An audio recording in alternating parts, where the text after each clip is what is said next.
সাম্প্রতিককালে রাজ্যের কিছু সংবাদ মাধ্যমে প্রকাশিত হয়েছে যে স্কুলের প্রি বোর্ড পরীক্ষার প্রশ্নপত্র ফাঁস হয়েছে। এই সংবাদগুলোকে গুরুত্ব দিয়ে শিক্ষা দপ্তর ইতিমধ্যেই পরীক্ষার উপর স্থগিতাদেশ জারি করেছে।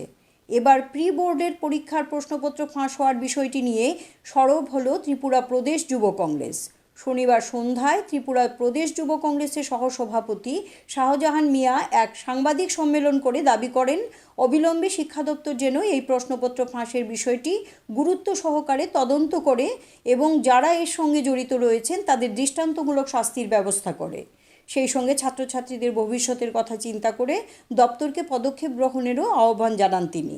ত্রিপুরা প্রদেশ কংগ্রেস ভবনে আয়োজিত সাংবাদিক সম্মেলনে যুব কংগ্রেসের অন্যান্য নেতৃত্বরাও এদিন উপস্থিত ছিলেন। আমরা আগামী দুদিন বা যেহেতু আমাদের রাজ্যে একটা উৎসব ক্রিসমাস, তারপরেই আমরা এই যে প্রশ্নপত্র ফাঁস হয়েছে এটাকে নিয়ে আমরা রাজ্যব্যাপী আমরা একটা বৃহত্তর আন্দোলনে যাচ্ছি। রাজ্য সরকারকে আমরা আজকের এই সাংবাদিক সম্মেলনের মধ্য দিয়ে রাজ্যের মুখ্যমন্ত্রী, শিক্ষামন্ত্রীর দৃষ্টি আকর্ষণ করছি, এখনো পর্যন্ত যাতে কোনো কাউকে গ্রেফতার করতে পারেনি রাজ্য সরকার তার তদন্ত করে যাতে তাড়াতাড়ি তদন্তের সাপেক্ষে গ্রেফতার করা হয় তারা এর পেছনে জড়িত, এবং আমরা এই দাবি করে রাখছি অতি সত্বরই আমরা আন্দোলনে যাচ্ছি। CRI TV, channel for news and entertainment.